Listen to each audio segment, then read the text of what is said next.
Donc notre premier volet ce matin sur reconnaître le plan de Dieu dans sa vie, puisque c'est une grande question, pour ne pas dire presque la plus grande question que l'on peut retrouver chez les chrétiens, à savoir quelle direction je prends dans telle ou telle situation. Alors, c'est très large, hein, puisque ça peut être les études, ça peut être le travail, ça peut être le couple, ça peut être les enfants, ça peut être toutes sortes de choses. Même à la limite des activités. Est-ce que je pars dans l'activité? Et puis on peut aller tout au bout. Est-ce que je vais être missionnaire? Enfin voilà, le champ ici est très très large. Et de fait, comme on ne sait pas, quand on hésite, quand on a des doutes, quand on a peur de se tromper, quand on ne sait pas, voire on n'en sait rien, parce qu'on a l'impression que Dieu est complètement silencieux, eh bien, on est paralysé et on ne bouge plus. Et là, il n'y a rien de pire que l'immobilisme. Donc, nous allons voir plusieurs parties.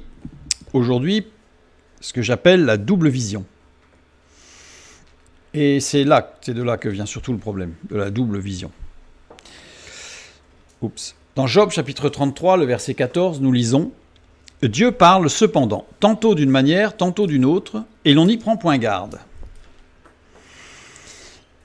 Le fait que Dieu parle, c'est le verbe « dabar » en hébreu. « Dabar » qui vient de « déber », donc c'est la même racine, hein, qui désigne un arrangement d'informations ordonnées qui commande des actions précises. Voilà. Donc c'est pas forcément Déber, c'est pas forcément la parole d'ailleurs. Je prends un code informatique, ça peut être Déber à partir du moment où on a un arrangement d'informations qui est évidemment dans un ordre donné pour que ça fonctionne, et de fait ça engendre des actions précises. C'est Déber. Donc quand Dieu parle, ça veut dire que tout ce qu'il dit, toutes les informations sont pas en désordre, c'est pas dans le désordre, et ça va activer des actions derrière. Conjugué au radical piel et au mode imparfait. Radical piel, ça veut dire que c'est jusque bout. J'aurais tendance à dire jusqu'au boutiste. C'est-à-dire que si je prends couper en morceaux, si je l'imaginais en français au radical piel, ça donnerait réduire en miettes. C'est-à-dire aller jusqu'au bout. C'est pas couper juste en deux, c'est tout. Voilà. Sauter au radical piel, ça serait sautiller. Quelque chose de répété en plus. Et le mode imparfait, alors là c'est très intéressant parce que ça veut dire que Dieu, c'est pas à parler, ça aurait été du parfait. Parfait, c'est-à-dire que l'action est terminée dans le passé, c'est fini. Mais Dieu parle, c'est-à-dire que l'imparfait, c'est que c'est continu, c'est un continuum. L'action est non accomplie, inachevée, prolongée ou répétée. C'est-à-dire que le fait qu'il parle ne s'arrêtera jamais. Vous avez des théories qui vous disent que Dieu a parlé mais il ne parle plus. Bon, déjà, ça serait un problème, parce que ça veut dire que si on dit que Dieu ne change pas, mais qu'il a parlé et qu'il ne parle plus, c'est qu'il a changé. Donc voilà, on voit que ça ne tient pas en fait. Donc ici, on a une parole de Dieu qui est continue et qui est répétée surtout. Pour nous tous qui sommes un peu sourds, parfois, c'est agréable de savoir que la parole est répétée. Cependant, n'y est pas dans le texte original, c'est-à-dire Dieu parle. Je trouve que c'est plus frappant que cependant. Mais Dieu parle. Dieu communique, transmet des informations logiques, structurées, qui engendrent des actions précises. C'est ça la parole de Dieu. D'ailleurs, les Juifs ne disent jamais les 10 commandements, ils disent les 10 paroles de Dieu. Les 10 paroles structurantes de Dieu. C'est qui donne un aspect beaucoup plus positif que le terme commandement, surtout chez nous, je dirais latin. Commandement, c'est négatif. Privation de liberté. Alors que parole structurante, au contraire, c'est dynamique. Tantôt d'une manière. Tantôt d'une manière, c'est juste un mot, Echad. Echad, uni et unique. C'est le chiffre 1. Voilà. Dieu parle 1. Littéralement, il faudrait traduire comme ça. Dieu parle 1. Uni, c'est-à-dire que le message de Dieu est cohérent. Les différentes parties ou interventions sont unies entre elles. C'est-à-dire que quand Dieu parle, s'il va parler à nouveau, il y aura de la cohérence. On ne peut pas avoir Dieu m'a dit qu'il fallait que je fasse ça, et puis la semaine d'après, Dieu m'a dit qu'il fallait que je fasse l'inverse. Il y a juste quelque chose qui ne va pas. Ou alors il manque quelque chose entre les deux. Ça, on le verra plus tard. Mais c'est-à-dire que c'est uni. Et unique, le message de Dieu est unique, particulier, soit dans sa forme, soit dans son fond.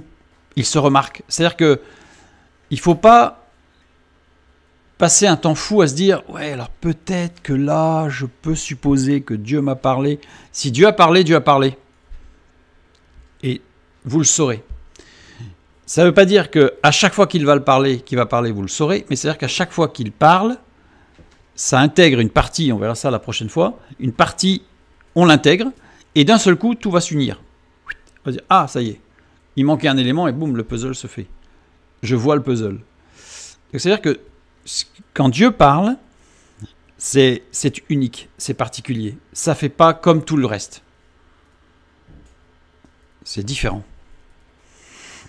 Et il s'arrange, il fait de manière à ce que ce soit différent. Pour qu'on puisse justement différencier ce qui peut être nos désirs, nos rêves et sa parole. Quand tout ça, ça va ensemble, c'est formidable. Des fois, ça ne va pas ensemble. Tantôt d'une autre manière. Donc tantôt d'une manière, c'est Echad, un, et tantôt d'une autre manière, Shanaim. Shanaim qui veut dire deux. Ah, ça devient complexe. Dieu parle un et Dieu parle deux. Deux ou double. Quoi? Il aurait un langage double, Dieu. Alors on va faire un petit détour. On va faire un petit détour et on va regarder un personnage biblique. Et avant, on va faire une petite introduction, mais enfin, on va regarder un personnage biblique et comment, pour bien expliciter ce que c'est que cette dualité, et non pas duplicité, cette dualité du message de Dieu. 1 Corinthiens 10, 12. Ainsi donc, que celui qui croit être debout prenne garde de tomber. Croire ici, dokeo. Dokeo qui veut dire juger à propos d'eux, être déterminé. Être déterminé à ne pas tomber. Ça ne veut pas dire qu'on ne va pas tomber, mais c'est-à-dire qu'on est déterminé à ne pas tomber. Conjugué au mode participe, c'est-à-dire en croyant. Est en train de juger que il est debout. Ou est déterminé à être debout. Et comme c'est est vraiment déterminé, puisqu'au participe, donc c'est qu'il est vraiment déterminé à rester debout. S'adresse à deux catégories de personnes en réalité. C'est-à-dire que le même mot s'adresse à deux catégories de personnes. Ceux qui jugent qu'ils sont debout sans que ce soit forcément le cas. Parce que juger être debout, ça ne veut pas dire qu'on l'est. Juger être en bonne santé, ça ne veut pas dire qu'on l'est. Tout simplement. Et l'autre catégorie de personnes, c'est ceux qui ont fermement pris la décision d'être debout. Ça ne veut pas dire non plus qu'ils sont debout, mais au moins ils ont pris la décision d'être debout. On voit, c'est deux profils complètement différents. Deux profils complètement différents. Je reprends l'exemple de la santé. On a celui qui juge être en bonne santé et qui ne l'est pas. Et on a celui qui a décidé, par exemple, de se nourrir sainement et qui n'est pas encore arrivé à se nourrir sainement parce qu'il a encore des habitudes qu'il va falloir. Mais au moins il a cette détermination et cette dynamique. Être debout, istémie. Istémie en grec qui veut dire s'arrêter, qui veut dire garder intact, se fixer des règles, se tenir devant d'autres juges opposants. C'est-à-dire qu'on tient ferme devant les autres. Garder sa place, être mis en sûreté, continuer, se tenir prêt, être préparé. Vous imaginez tout ce que ça veut dire? Donc celui qui juge s'arrêter, parce que parfois il faut savoir s'arrêter, ou qui juge continuer, alors qui juge garder intact, garder sa place, se tenir prêt, se fixer des règles, être mis en sûreté, être préparé, se tenir devant d'autres et tenir ferme. Le champ est très large. Être d'un esprit constant. D'avoir la qualité de celui qui n'hésite pas. Ça, c'est justement dans le plan de Dieu, c'est compliqué parfois. La qualité de celui qui n'abandonne pas. Istémie désigne les fondations d'un immeuble aussi. C'est-à-dire que c'est la base. C'est-à-dire, si vous voulez que votre vie soit stable, il faut istémie. Istémie. 153 occurrences. Ce mot, ce terme, ce verbe, est utilisé 153 fois dans le Nouveau Testament. 153, c'est pas anodin, puisque c'est 1 plus 5 plus 3 égale 9. C'est la plénitude messianique dans le symbole biblique. 3 expressions bibliques importantes ayant une valeur numérique de 153, c'est-à-dire quand on rajoute la valeur de chaque lettre, de chaque mot, on fait une somme et on arrive à 153. Et les 3 qui sont très connus et qui sont même utilisés même dans le judaïsme, dans l'Ancien Testament, la preuve c'est Ani Elohim, je suis Elohim. C'est béni à Elohim, les fils de Dieu, et Pessah, la Pâque. C'est-à-dire que ces 3 expressions, enfin 2 expressions et ce mot Pessah, nous donnent 153. Tenir fermement est forcément une œuvre messianique. On ne peut pas tenir fermement sans Christ. C'est-à-dire que bibliquement, le message est clair. Sans Christ, sans Jésus-Christ dans sa vie, ce n'est pas possible d'être ferme. Et l'œuvre messianique est une œuvre de repos. Ça va ensemble. Être ferme, c'est être stable, c'est ne pas bouger. On a souvent l'impression qu'être ferme, c'est être un peu crispé sur ses appuis, donc on se fatigue. Alors que bibliquement, être ferme, c'est au contraire, c'est avoir une position de repos, parce qu'on sait sur qui on s'appuie. C'est le rocher des siècles. Parce que souvent, tenir ferme, ça donne, on a une connotation dans notre esprit d'être quelque chose de fatigant. Alors que bibliquement, tenir ferme, c'est se trouver dans le repos de la grâce, parce qu'on sait sur qui on s'appuie. On s'appuie sur le rocher des siècles, qui ne change pas. Je reprends 1 Corinthiens 10, 12. Donc si je prends une traduction, j'essaie d'intégrer en fait le sens de ce qu'on vient de voir. Ainsi donc que celui qui juge ou qui est déterminé à, les deux, être par et dans le repos de la grâce d'un esprit constant, sans manifester d'hésitation, pour garder sa place en se fixant des règles pour se tenir prêt et être préparé en se gardant intact, affrontant l'opposition sans hésiter ni abandonner, prenne garde de tomber. C'est plus précis. C'est plus précis. Prendre garde de tomber maintenant. L'expression blepeto mépc. 2 façons de le lire. On peut le lire de 2 manières. On peut le lire blepeto mépc, c'est-à-dire qu'en fait, on associe la négation mais à pc, ou blepeto mais pc. En fait, on accroche la négation, le mais, qui est central, on l'accroche soit d'un côté, soit de l'autre. On ne peut pas l'accrocher aux deux. Auquel cas, elle aurait été répétée. Donc ça veut dire veiller à ne pas tomber, ou prendre garde de tomber. Vous allez me dire, ça veut dire la même chose. Ben, pas tout à fait. Pas tout à fait. 2 Corinthiens 4, 18, nous lisons. Parce que nous regardons non point aux choses visibles, mais à celles qui sont invisibles, car les choses visibles sont passagères et les invisibles sont éternelles. Blepeto, c'est le verbe blepo, enfin le mot blepo, pardon, qui désigne les choses visibles, qui se voient avec les yeux, qui se perçoit par les sens, qui se comprend avec l'intellect. Je ne parle pas de l'intelligence, je parle de l'intellect. C'est-à-dire qu'on a une perception des choses, on analyse ce que l'on perçoit, et on en retrouve un résultat. Qui peut être parfaitement logique, bien sûr. Je mets ma main, c'est chaud, j'en déduis que c'est chaud, et donc j'enlève ma main. Bon, c'est logique. Qui se découvre à l'usage. Ah oui, j'ai l'habitude de faire quelque chose, je me rends compte que finalement cette habitude, elle n'est pas saine, elle me fait du mal, ou elle ne produit rien, donc je change. Chose visible. Conjugaison de blepo ici, c'est en présent voix passive. Mais à celles qui sont invisibles. Mais blepo. Ah, justement, mais blepo. Négation relative, qui est différent de ou en grec, qui est une négation absolue. Relative, ça veut dire c'est subjectif. C'est une négation subjective. Peut-être que pour moi c'est non et que pour l'autre c'est oui. Mais pour moi c'est non. Voilà. Alors que ou, la négation absolue, c'est que c'est non. C'est une négation totale, absolue pour tout le monde. Parce que nous regardons, scopéo. Scopéo, qui veut dire regarder, observer, contempler, diriger son attention sur, on voit le scope, télescope, endoscope, qui dirige en fait la vue. Donc scopéo, diriger son attention sur quelque chose, ne pas vagabonder dans ses pensées. C'est un sujet qui n'est pas toujours facile à gérer, ça. Donc je renvoie vers une étude, comment se débarrasser des pensées qui nous assaillent par rapport à ce point précis.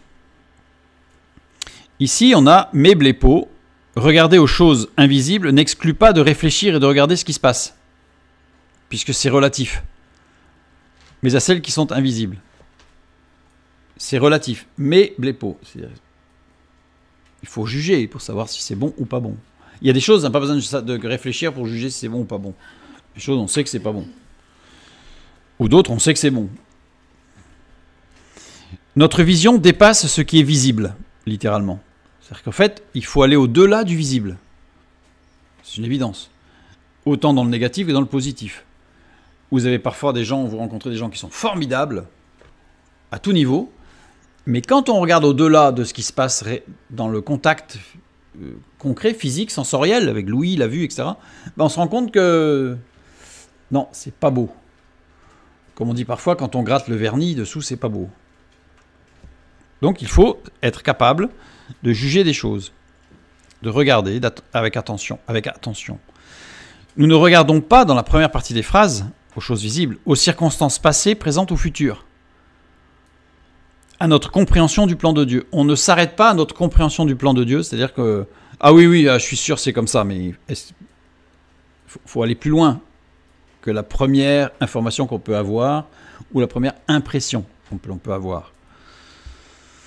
Et donc, si je prends la première lecture qu'on a vue tout à l'heure de prendre garde de tomber, c'est-à-dire qu'on a traduit par veiller à ne pas tomber, en séparant blépéto et mépécé d'un côté. Première lecture, gérer avec acuité à peu tomber. Littéralement, c'est ce que ça veut dire. C'est déjà pas mal. C'est déjà pas mal. Acuité, l'essence, l'intelligence, c'est-à-dire on réfléchit, on analyse. Sous-entendu, si tu tombes, c'est que tu es nul, parce que si gérer avec acuité à peu tomber, ben après, toi, tu es tombé 3 fois, moi 2 fois, donc je suis meilleur. Hein? Donc, ça sous-entend, en fait, que si on tombe, c'est qu'on est nul, c'est qu'on a raté, c'est qu'on est mauvais. C'est pas forcément hyper motivant. C'est pas la lecture biblique, évidemment.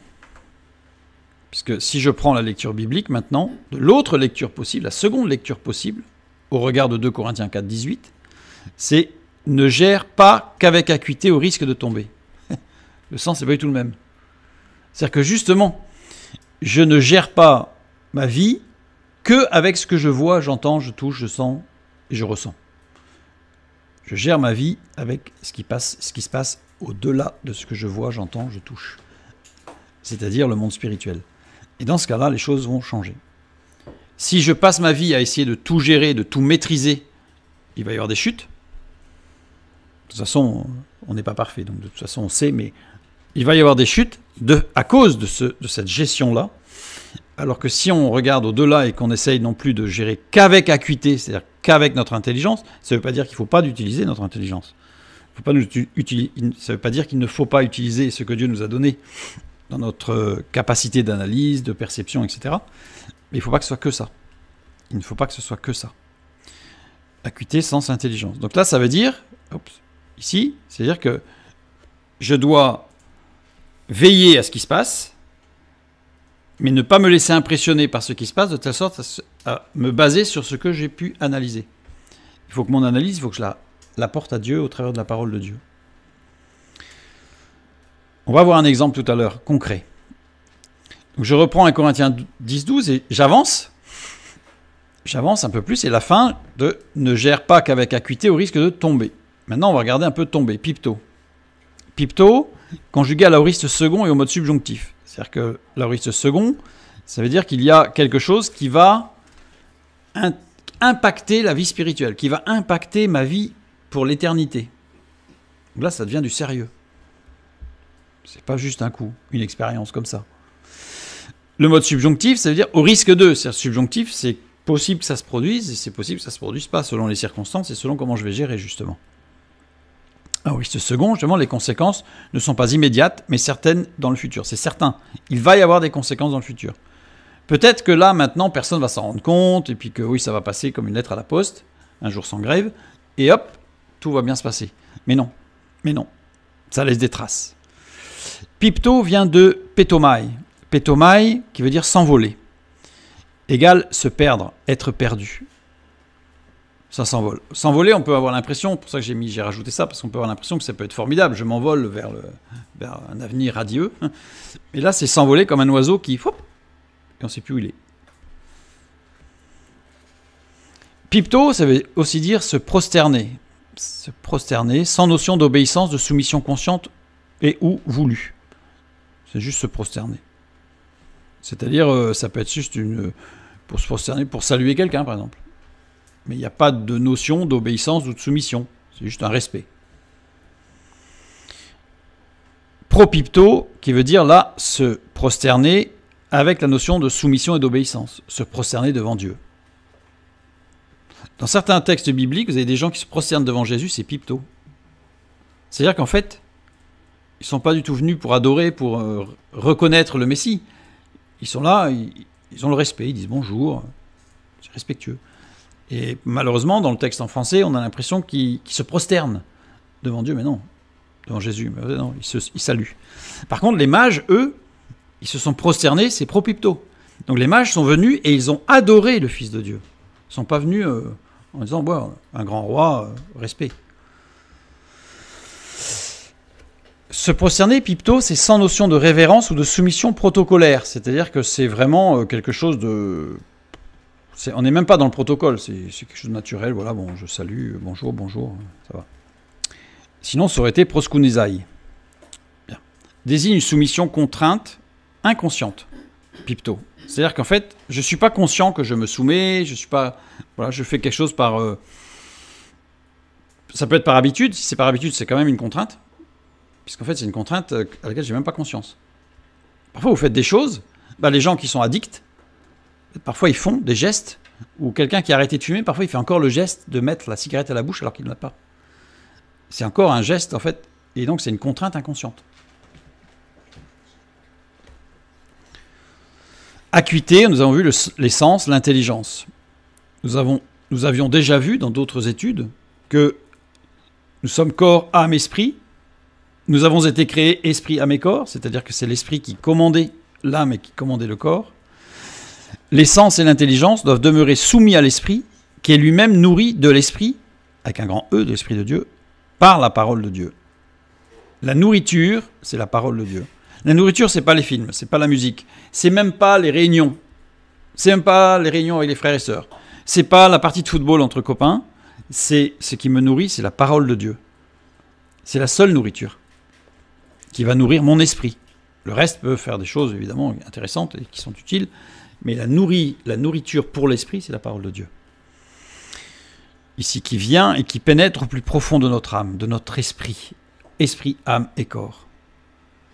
Dans le cas contraire, ce sont les sens qui finissent par étouffer l'esprit. C'est-à-dire que c'est à partir du moment où on ne nourrit pas notre être intérieur par la parole de Dieu, eh bien, ce sont les sens qui vont prédominer. Et on va avoir quelque chose comme ceci. Et qui va réduire notre vie de l'esprit. Notre vie de l'esprit va se réduire comme une peau de chagrin, comme on dit. Elle va réduire, jusqu'à peut-être même être, pas mourir, parce que l'esprit ne meurt pas, mais être tu, c'est-à-dire être bloqué dans son expression. Et tout va tourner autour des sens, du sensoriel. D'ailleurs, c'est ce qui se passe aujourd'hui par rapport aux sens, où tous les sens sont exacerbés. Vous avez de la musique à tue-tête, où l'ouïe est complètement submergée. Vous avez les sports de l'extrême, où la nociception, la proprioception est complètement submergée. Vous avez la nourriture, avec la recherche des goûts, etc. Pour certains, c'est le piège. Vous avez la vue avec tous les jeux vidéo, le tridimensionnel, où on croit être dedans et tout, c'est formidable, on trompe notre cerveau. C'est exacerber le sens de la vue. Bref, on est vraiment dans les extrêmes. Et là, pour sûr, vous réduisez, vous atteignez, avec ce genre de choses, la vie de l'esprit. Alors si c'est une fois, on peut aussi, ça restera qu'une fois. Mais très souvent, quand les gens qui goûtent à ce genre de choses, en fait, ils veulent y retourner parce que ça donne des sensations. Et dans sensations, vous avez sens. Donc les sensations fortes. Combien de personnes m'ont dit « Ah, j'ai fait un saut en parachute, j'ai qu'une hâte, c'est de recommencer. » Alors c'est une expérience qui peut être intéressante, mais après, faire attention de ne pas tomber dans se nourrir de ça. Voilà, c'est là que l'acuité devient intéressante, c'est-à-dire qu'il va falloir gérer. Petite anecdote. je l'ai déjà donnée, mais je la redonne aujourd'hui. Un soir, un vieil Amérindien parlait à son petit-fils du combat qui se livre à l'intérieur de chacun de nous. Il l'expliquait comme suit. Il y a 2 loups en chacun de nous. Le loup du mal, c'est la colère, l'envie, la jalousie, la tristesse, le regret, l'avidité, l'arrogance, l'apitoiement, la culpabilité, le ressentiment, l'infériorité, le mensonge, l'orgueil, la supériorité, l'ego, etc., etc. Remarquez que dans la définition du loup du mal, il n'y a pas que des choses vis-à-vis de l'autre. Vis-à-vis de soi, la culpabilité, l'infériorité. Et puis il y a le loup du bien. C'est la joie, la paix, l'amour, l'espérance, la sérénité, l'humilité, la bonté, la bienveillance, l'empathie, la générosité, la vérité, la compassion. Après y avoir réfléchi pendant un instant, le petit-fils demande à son papy. « Grand-père, quel loup gagne ?» Et la réponse du grand-père, tout simplement, celui que tu nourris.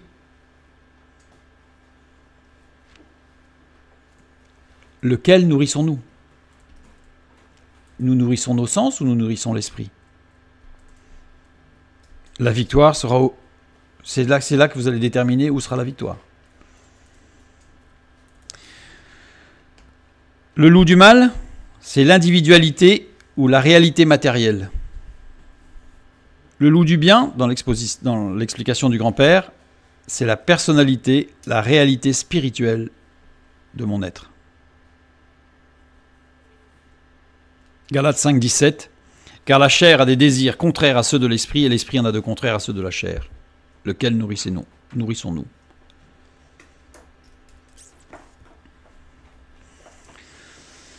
Quelques tests. Quelques tests très simples pour comprendre le fonctionnement du cerveau. Qu'est-ce que vous voyez là ?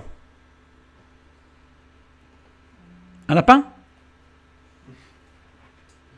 Ou un canard ? Selon ce que vous avez le plus l'habitude de voir, vous allez voir l'un ou l'autre. Alors après, évidemment, au bout d'un moment, vous allez, surtout si on vous le dit, vous allez les basculer. Mais vous allez voir ce que vous avez l'habitude de voir. Donc si vous avez plus l'habitude, ou même dans le temps passé, si vous avez eu un lapin, un petit lapin domestique, vous allez voir un lapin. Mais si vous avez eu une basse-cour avec des canards, vous allez voir un canard.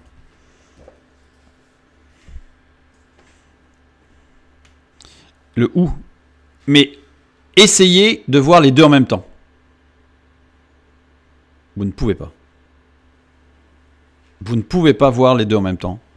On ne peut pas nourrir les 2 loups en même temps. On ne peut pas servir 2 maîtres. Où il haïra un, où il haïra l'autre, mais on ne peut pas. Le cerveau catégorise tout. Pour les animaux, dans notre cerveau, on a le groupe des animaux qui volent, le groupe des animaux qui nagent, le groupe des animaux qui ne volent pas ou qui ne nagent pas. En fait, on catégorise dans notre mémoire. Je ne vais pas rentrer dans le détail de la mémoire du cerveau, mais comment ça fonctionne, mais on catégorise. Pour les végétaux, il y a les groupes des plantes à feuilles et fleurs. Puis il y a le groupe des champignons et lichens qui n'ont pas de feuilles et pas de fleurs. Ça, c'est le grand groupe des vivants. En fait, tout est articulé en groupe.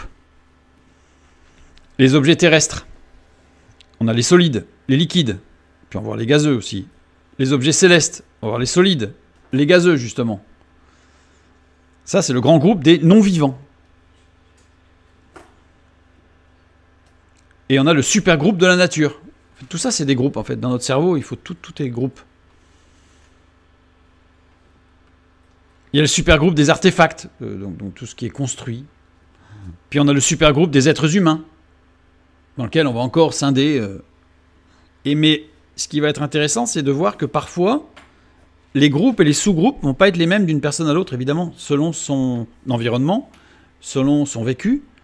Par exemple, s'il va y avoir le groupe des dangers, et bien pour certains, les chiens vont être dans le groupe des dangers, et pas pour d'autres. Donc là, il y a des différences, en fonction du vécu. Mais tout est dans des groupes. Dernièrement, on parlait avec mon épouse sur les noms des enfants. Et parfois, quand on appelle l'un, c'est le nom de l'autre qui sort. Pourquoi ? Parce qu'ils sont dans le même groupe. Parce qu'en fait, ils sont dans le même groupe. Donc, comme il faut faire vite, hop, on a été pioché dans le groupe. dans le groupe de ceux qui nous sont proches, qu'on aime, ou des choses comme ça. Donc parfois on se trompe de nom. Alors certains peuvent mal le prendre en disant mais ça veut dire que c'est dans le même groupe. Alors bon, après, si vous mélangez deux personnes et qui ne sont pas dans le même groupe, mais que vous les mélangez, c'est qu'il y a peut-être un groupe à avoir en commun, là, je ne sais pas. Mais voilà. Donc tout est catégorisé dans notre cerveau, toujours. Et de façon instinctive. Raison pour laquelle la Bible classe les animaux par groupes instinctivement classés et ordonnés chez tous les êtres humains. C'est-à-dire que la parole de Dieu nous classe les animaux non pas selon l'ordre de Linné, par exemple, qui a fait une classification biologique étudiée en fonction, pour certains animaux, du bassin, des vertèbres, etc. Mais la parole de Dieu, elle s'adresse aux hommes de tous les temps. Et donc, elle a classé les animaux dans des groupes qui sont instinctifs chez les hommes, chez les êtres humains. C'est pour ça qu'on a des différences. C'est pour ça que, par exemple, la chauve-souris est classée parmi les oiseaux, alors que ce n'est pas un oiseau. Mais c'est parce que la parole de Dieu n'a pas but de faire de la zoologie, ou une classification zoologique, mais par contre elle s'adresse à tous et de toute sorte à ce que tout le monde comprenne.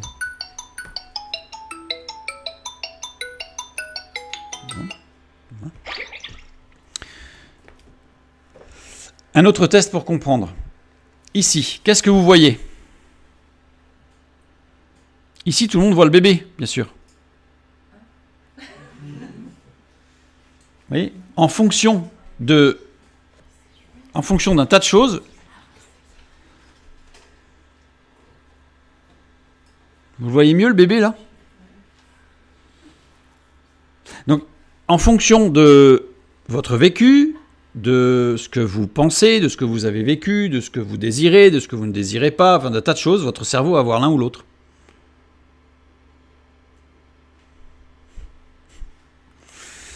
Voilà. Mais maintenant que vous l'avez vu, vous le voyez encore là.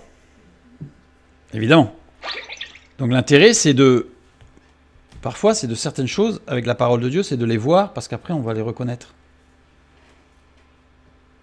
Vous voyez? Mais il faut nourrir la parole de Dieu. Il faut se nourrir de la parole de Dieu, pardon. Ici, certains voient le saxophoniste.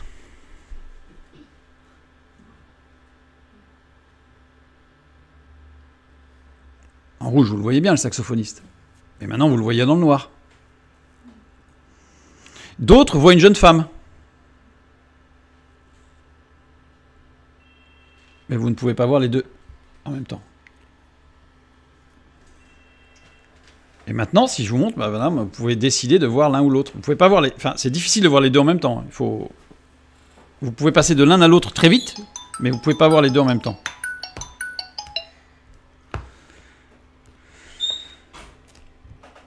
Donc voilà, donc là c'est pour montrer ce qu'était la vision double. C'est-à-dire que la vision double, c'est que le même objet, le même dessin, vous pouvez le voir de deux manières différentes. Et vous pouvez ne pas être bloqué sur l'une des manières, vous pouvez passer de l'une à l'autre, mais vous ne pouvez pas avoir les deux en même temps. Et la difficulté, c'est que quand on a une énonciation de la part de Dieu, du plan de Dieu, selon comment on a nourri notre être, c'est-à-dire l'essence ou l'esprit, eh bien on va l'entendre d'une manière ou d'une autre. Et là, ça devient compliqué. Parce que du coup, on a deux possibilités. Vous voyez ce que je veux dire? On a une double lecture. On a celle qui va nous être imposée, c'est-à-dire qu'il y en a eu, le premier réflexe, on va le comprendre d'une certaine manière, et puis après, il y en a une autre qui va arriver. L'autre, justement. Alors, la première, ça peut être celle qui va être issue des sens, ou celle de l'esprit. Mais dans tous les cas, il y aura les deux. Et là, on est perdu.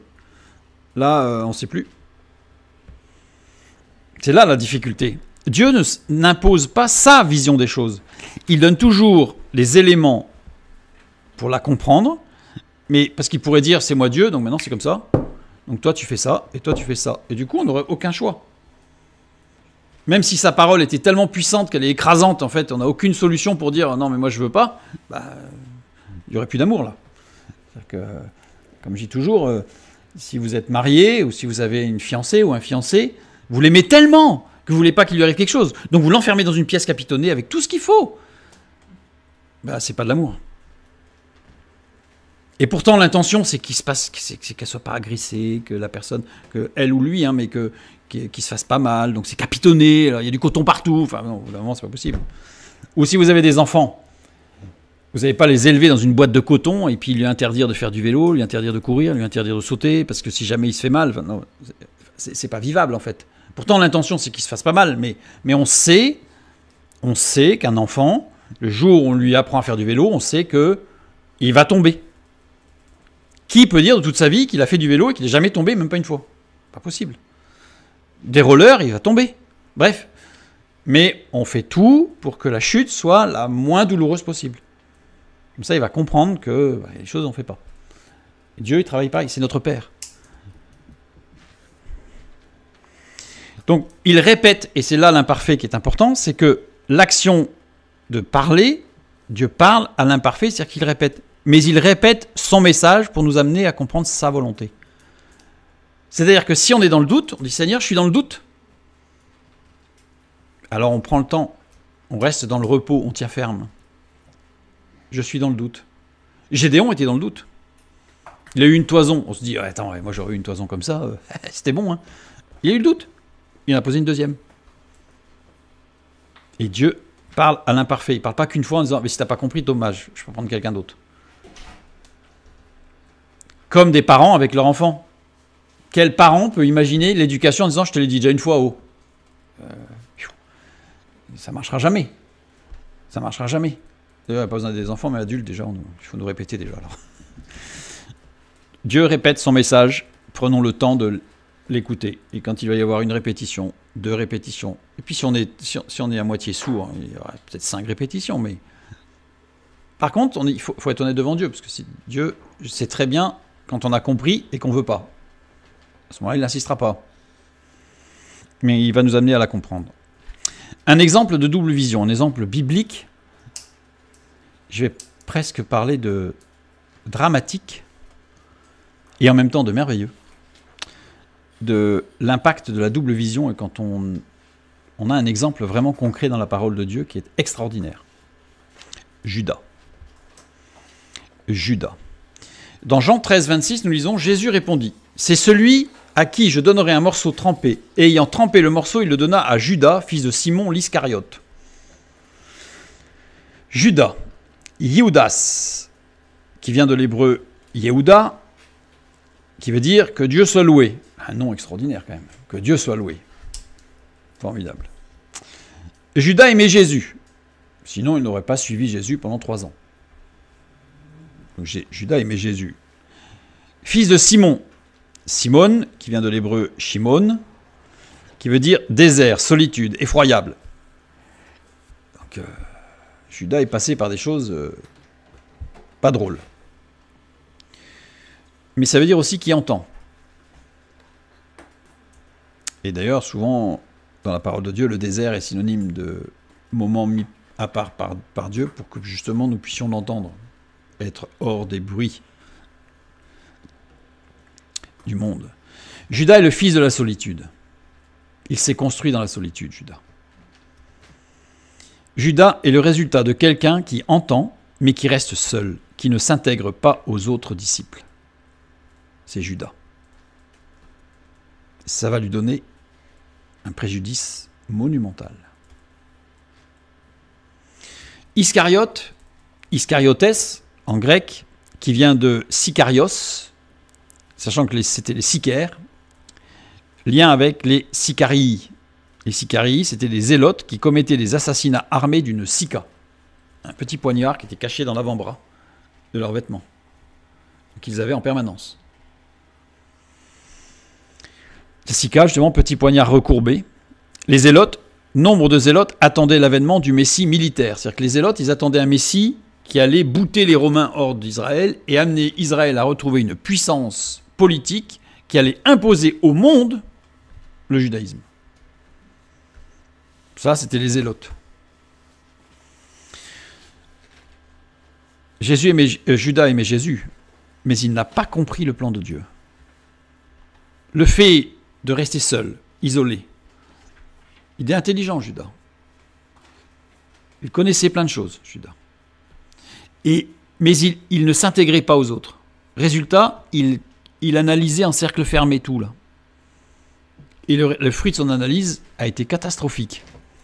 Il voulait que Jésus se manifeste en tant que libérateur, Judas. Il voulait que Jésus se manifeste. Il était convaincu que Jésus était le Messie. Il n'y a pas de problème. Les miracles et tout, il n'y a pas de souci. Aucune question là-dessus. Mais il fallait que Jésus se manifeste. Jésus était un peu timoré quand même pour Judas. Parce que Jésus, avec la puissance qu'il avait, il pouvait dire, bon, maintenant ça suffit, c'est moi le chef ici, et on réorganise tout. Et Judas, c'est ce qu'il voulait. Il voulait que Jésus prenne son rôle de Messie, mais le Messie guerrier. Il a placé Jésus dans une situation où il ne pouvait pas faire autrement que de manifester sa puissance. Il s'est dit, je vais mettre Jésus dans une situation où il va être obligé de montrer que c'est lui le chef. Mais alors, pourquoi l'appeler Judas un traître? Parce que quelque part, c'est pas être traître.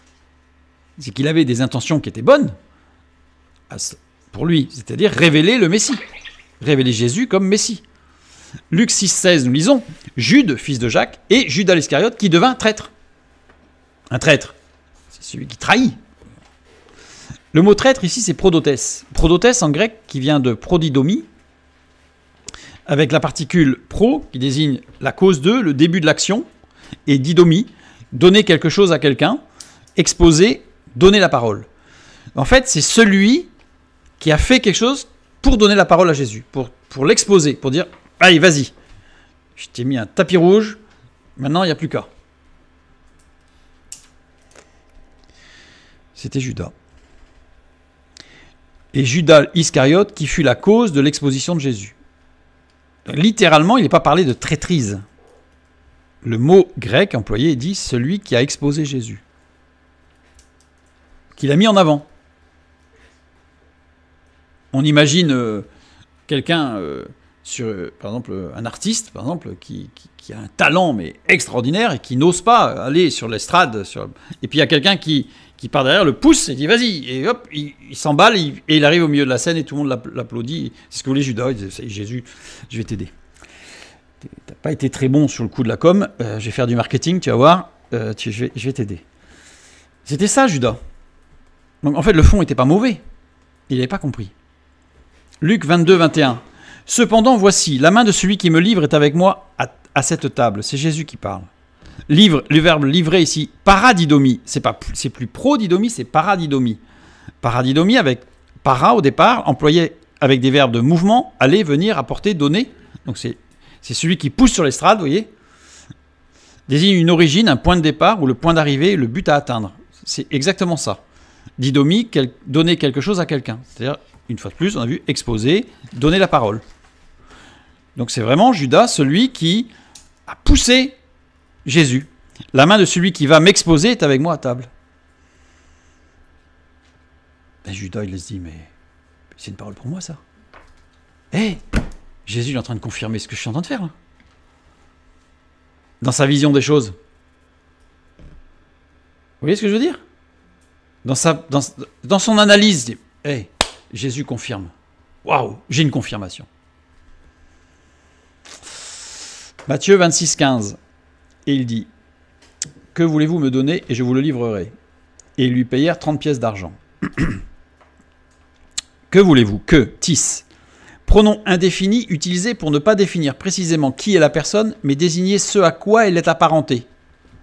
C'est-à-dire que il cherchait pas pour lui, il cherchait une aura en fait. Je suis apparenté à quoi pour vous là? Je suis qui pour vous? C'est ça la question de Judas. C'est différent de posos en grec qui veut dire combien, parce que s'il avait voulu de l'argent, il aurait dit combien voulez-vous me donner? Posos. Mais il n'a pas dit posos. Il ne voulait pas d'argent, Judas. Il n'a jamais demandé de l'argent. C'est les souverains sacrificateurs qui ont dit ouais, on va lui donner des sous. Parce que pour les souverains sacrificateurs, l'essentiel c'est les sous, pas pour Judas. Pour Judas, les sous, il volait dans la caisse. Nous sommes d'accord. Mais là, l'essentiel n'était pas. D'ailleurs, si on analyse, on voit qu'il vole dans la caisse pour faire des actions qu'il pensait bonnes. Il n'a pas volé dans la caisse pour s'acheter un super char romain dernier cri. Il volait dans la caisse pour, acheter des armes, parce qu'il pensait qu'il va falloir se battre. Donc, en fait, il avait sa propre manière de penser, en fait. Et tout passait au travers de ce filtre. Ici, il n'a pas demandé de l'argent. Il a demandé « Je suis qui ?» 30 pièces d'argent, de toute façon, Lévitique 27.3, regardez bien la subtilité. Pour racheter un mâle de 20 à 60 ans, ton estimation sera de 50 cycles d'argent. Exode 21, 32. On donnera 30 cycles d'argent au maître de l'esclave et le bœuf sera lapidé. On lui donne 30 pièces d'argent. Ça veut dire quoi? C'est-à-dire que pour les pharisiens, Jésus ne valait pas plus qu'un esclave tué par un bœuf. Mais les pharisiens valorisaient Judas en le considérant comme un maître. C'est toute la subtilité. Hein. Et Judas il se dit, eh ouais, je suis reconnu, c'est moi qui vais mettre le Messie en avant.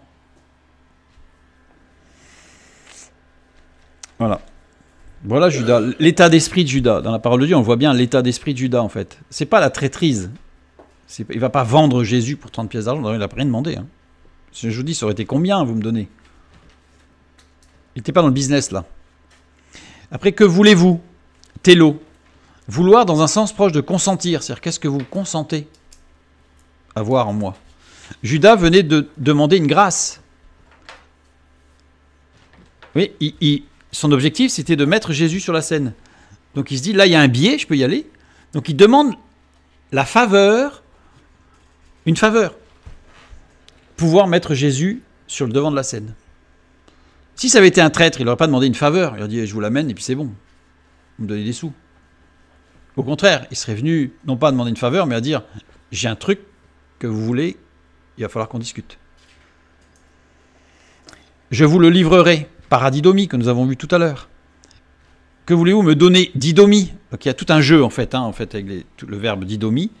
Donc didomie, donner quelque chose à quelqu'un, on l'a vu, exposer, donner la parole. Pour vous, je suis qui? Et je demande la faveur qu'on me donne la parole, qu'on me donne l'accès à ce que je veux faire. Et la porte s'ouvre. Dieu répond à ma prière, c'est formidable, on y va. Vous voyez, l'analyse en fait de Judas, mais toujours dans sa vision des choses. On va voir à la fin tout ce qu'il a oublié, tout ce qu'il n'a pas écouté ou entendu. Et ils lui payèrent, istémie.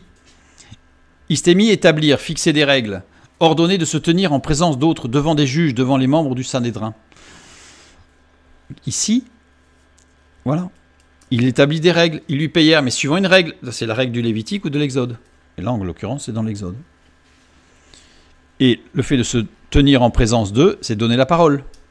En fait, le texte en grec est très cohérent par rapport à cette vision des choses, par contre totalement incohérent avec la vision d'un traître.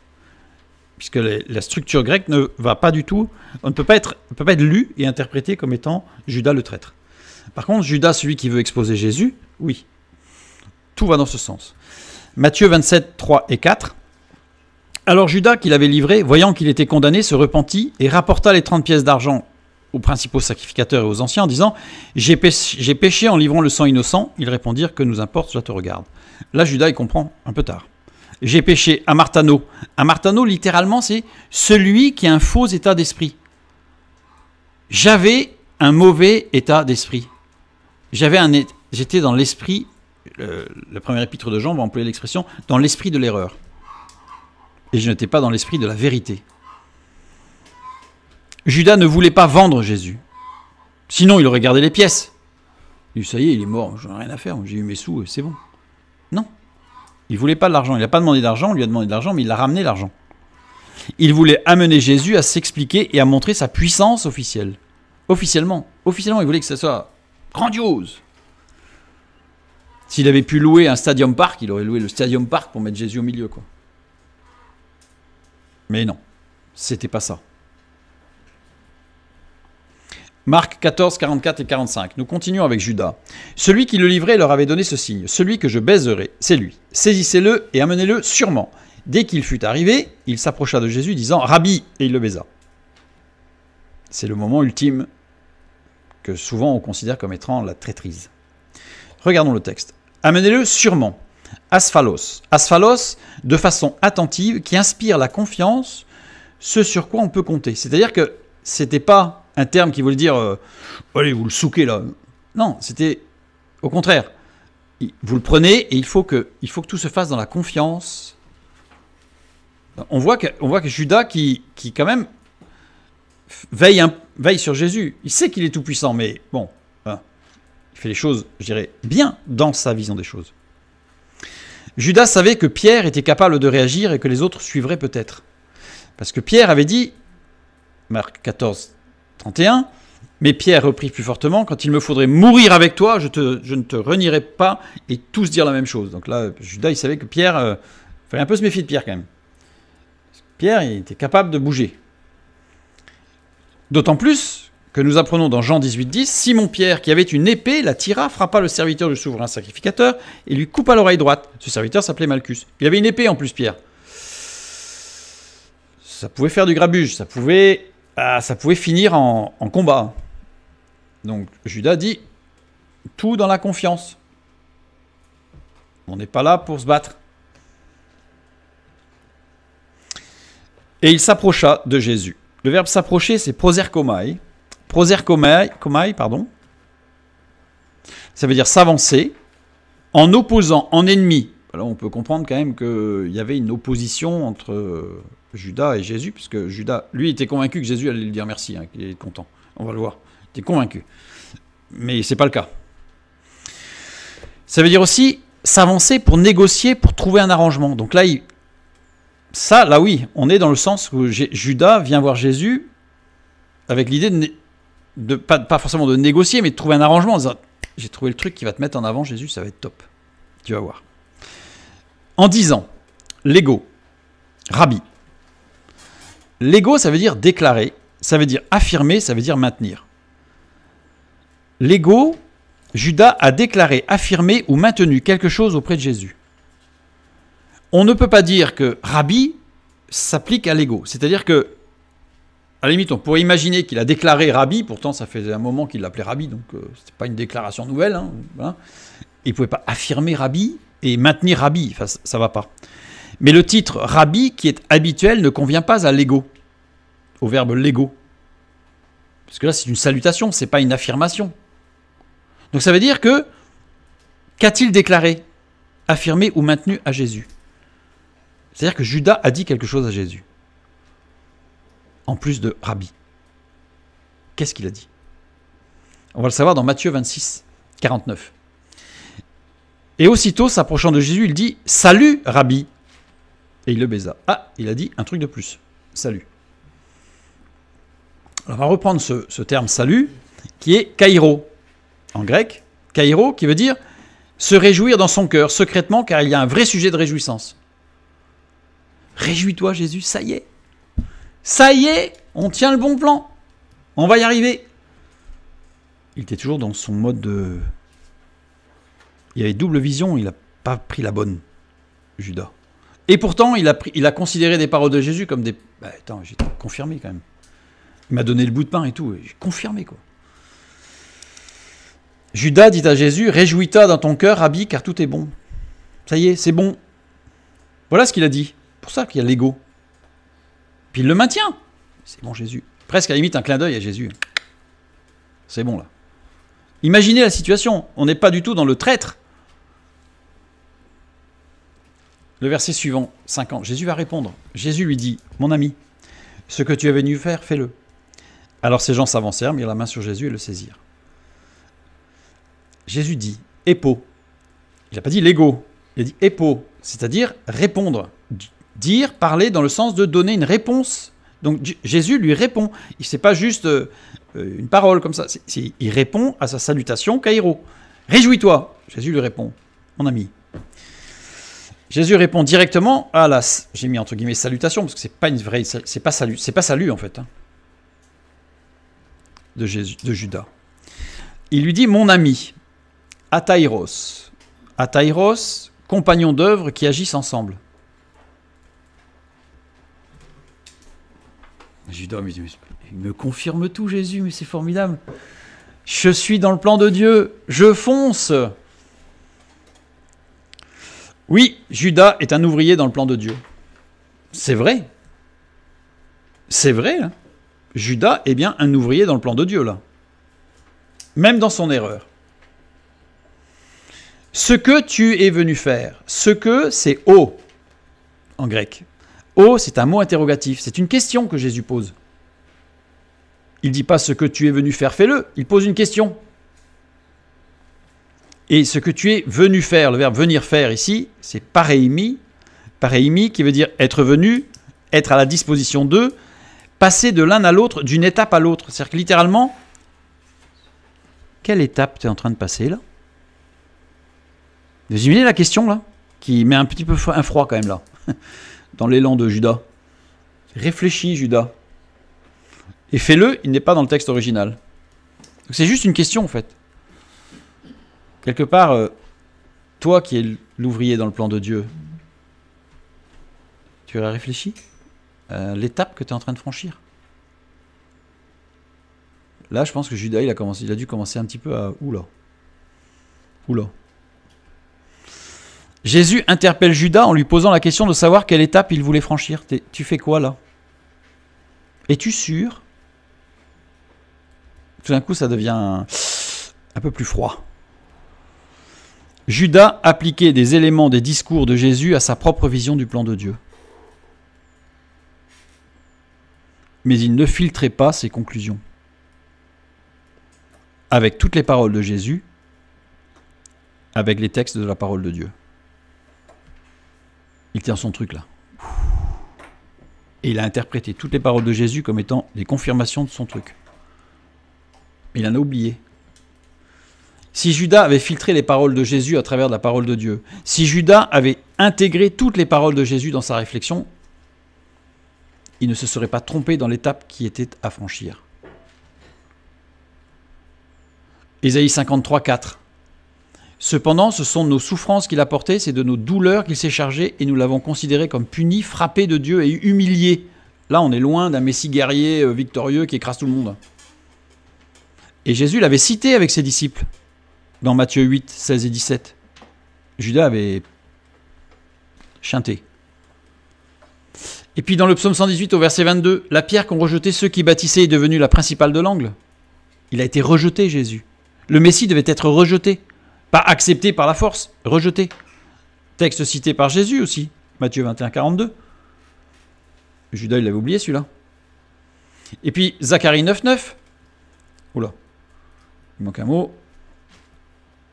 Je ne sais plus, va transporter d'allégresse, fille de Sion, pousse des cris de joie, fille de Jérusalem. Voici ton roi vient à toi, il est juste et victorieux, humble et monté sur un ânon, le petit d'une ânesse. Humble.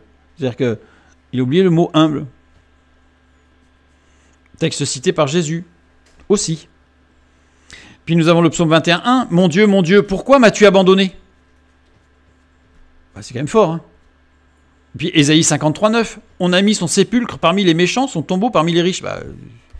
Avec le riche. Il est mort, quoi. Il va mourir, quoi. Donc on est loin du... Mais ça, il avait oublié, quand on a oublié ça. Donc ça, Jésus ne l'a pas cité, mais le Messie devait connaître la mort. Donc s'il avait filtré au travers de la parole de Dieu, il n'y aurait pas eu de problème. Il serait bien rendu compte qu'il y avait un problème dans sa vision à lui. Et puis, par rapport aux paroles de Jésus... oui, c'est ça. Marc 8, 31, Jésus dit « Alors il commença à leur apprendre qu'il fallait que le Fils de l'homme souffrit beaucoup, qu'il fût rejeté par les anciens, par les principaux sacrificateurs et par les scribes, qu'il fût mis à mort et qu'il ressuscita 3 jours après. » Judas, il avait chanté là. Puis encore, Marc 9, 31, « Car il enseignait à ses disciples et il leur dit, le Fils de l'homme sera livré entre les mains des hommes, ils le feront mourir, et 3 jours après qu'il aura été mis à mort, il ressuscitera. Mais il sera livré et ils vont le faire mourir. » Et Judas, il avait oublié. Les oublis qui sont malheureux quand même. Marc 10, 33 et 34. « Voici, nous montons à Jérusalem, et le Fils de l'homme sera livré aux principaux sacrificateurs et aux scribes. Ils le condamneront à mort, et ils le livreront aux païens, qui se moqueront de lui, cracheront sur lui, le battront de verge, ils le feront mourir. Et 3 jours après, il ressuscitera. » Quand on a vu que c'était de l'imparfait, quand Dieu parle, c'est quand même Jésus, il a répété quand même plusieurs fois quand même, ce qui allait se passer. Hein. Matthieu 26, 24 et 25, le Fils de l'homme s'en va selon ce qui est écrit de lui. Donc là, c'est selon ce qui est écrit de lui. Donc c'est bien, il renvoie vers la parole de Dieu, vers l'Ancien Testament. Mais malheur à l'homme par qui le Fils de l'homme est livré. Livré, c'est le verbe qu'on a vu tout à l'heure. Hein. C'est exposé. Mieux vaudrait pour cet homme qui ne fut pas né. Judas, qui le livrait, justement, prit la parole et dit « Est-ce moi, Rabbi ?» Jésus lui répondit « Tu l'as dit. » Quand on lit ça, on se dit « Mais Mais il était dans son truc, vous voyez. Le canard ou le lapin? Ben lui, il a vu son truc. Pourquoi? Parce qu'il se nourrissait de son truc. Pourquoi il se nourrissait de son truc? Parce qu'il n'a pas réussi, parce qu'il n'intégrait pas les autres. Il était à part, il restait tout seul. Donc il se nourrissait de sa propre réflexion. Et forcément, il allait chercher quoi comme information chez les zélotes? Parce qu'il allait nourrir sa propre réflexion. C'est-à-dire qu'il n'est pas allé chercher des choses qui étaient contraires à ce qu'il voulait. Tout simplement. 1 Jean 4, 6. Comme je disais tout à l'heure. Nous sommes de Dieu. Celui qui connaît Dieu nous écoute. Celui qui n'est pas de Dieu ne nous écoute pas. C'est par là que nous connaissons l'esprit de la vérité et l'esprit de l'erreur. Voilà, on a compris où était Judas. Le mot vérité, aletheia. Aletheia, c'est ce qui est objectif. La réalité intangible. Ce qui est vrai, quelle que soit la considération. C'est-à-dire, c'est une vérité absolue. On a le A, la construction de aletheia est très intéressante, puisqu'on a le A qui est une particule privative, et la fin du mot, letheia, qui vient du nom propre, l'été. L'été, qui est la personnification de l'oubli. C'est-à-dire que la vérité, c'est ne pas oublier. C'est ne pas enlever, c'est ne pas omettre un bout. C'est-à-dire l'inverse de ce qu'a fait Judas. Souvent, ce terme l'été, souvent confondu, cette personnification de l'oubli, confondue avec le fleuve Léthé, l'un des 5 fleuves des enfers, parfois nommé le fleuve de l'oubli, auquel devaient boire les âmes se réincarnant dans la mythologie grecque.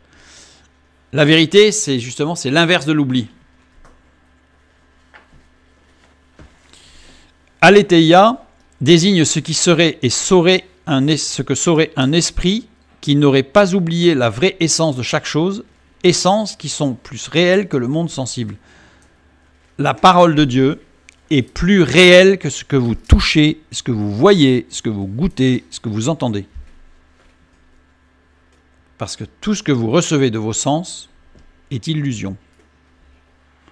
Pourquoi illusion? Parce qu'il y a une interprétation derrière de votre cerveau qui fait que vous appliquez votre réalité. Nous appliquons notre réalité. Ça ne veut pas dire qu'il faut vivre en état éthéré complètement là. Mais ça veut dire que si la parole de Dieu dit quelque chose, ça c'est la vérité, c'est notre point d'appui, ça. C'est notre base. La vérité est donc, de ce point de vue, non-retrait des choses, et elle s'oppose en cela au mensonge, au secret et au non-dit. C'est la vérité. Et l'erreur maintenant? Parce qu'il y a une opposition entre l'esprit de la vérité et l'esprit de l'erreur. L'erreur, c'est planer. Planer, qui veut dire errement, course errante, digression, errement de l'esprit, illusion des sens. Illusion des sens. On a tout compris. Quel loup nourrissons-nous? Judas était dans l'esprit de l'erreur. Il a oublié les textes de Jésus, il a oublié les textes de l'Ancien Testament, il a oublié la parole de Dieu. Des bouts. Ah, mais il y avait des bouts qui étaient bons, quand même. Mais c'est terrible. Parce que comme on le dit parfois, un texte sorti de son contexte sert de prétexte. Et Judas, c'était un prétexte. Il voulait le Messie parce qu'il voulait retrouver une gloire d'antan, la puissance économique, politique, etc., etc. Donc je reviens sur ce que nous avions vu au départ. Dieu qui répète son message pour nous amener à comprendre sa volonté. Dieu nous donne tous les éléments nécessaires et suffisants pour connaître ou reconnaître la bonne vision. Mais parfois, c'est échelonné. Ah, nous, on aimerait bien avoir tout d'un coup. Ce serait formidable. Gédéon, quand il a posé sa toison, il a juste su qu'il allait attaquer. Mais il ne savait pas comment. Il a eu un élément. C'est après que Dieu lui a dit comment faire. Comment sélectionner les hommes. Quels hommes sélectionner. Comment il allait attaquer. Par où. Quand. C'est venu petit à petit. Nous, on aimerait bien que, voir, ça y est, tout qui vient d'un coup, voilà, c'est bon, on peut y aller. Ben non. Pour plusieurs raisons. La première, c'est qu'on ne serait certainement pas capable d'assimiler tout. Donc, de toute façon, on ferait des erreurs de compréhension et d'interprétation. 2, il va nous manquer des éléments parce que Dieu va nous donner, au fur et à mesure de notre vécu, des éléments constitutifs à appliquer dans l'application du plan de Dieu. 3, il veut que nous devenions des hommes et des femmes matures. Et la maturité, ça s'acquiert avec le temps. Vous avez des fruits et des légumes. Vous pouvez mettre, si vous voulez, un chauffage de 1500 watts juste à côté en disant il va avoir chaud, il va mûrir demain. Vous allez le tuer. Il faut du temps. Et on ne devient pas mature spirituellement comme ça. Il faut du temps. Dieu nous donne tous les éléments nécessaires et suffisants pour reconnaître ou connaître la bonne vision. La question qu'on va se poser maintenant, c'est oui, par la foi, je le saisis, mais concrètement, je fais comment? Eh bien, ce sera la prochaine fois. Que Dieu vous bénisse et à bientôt.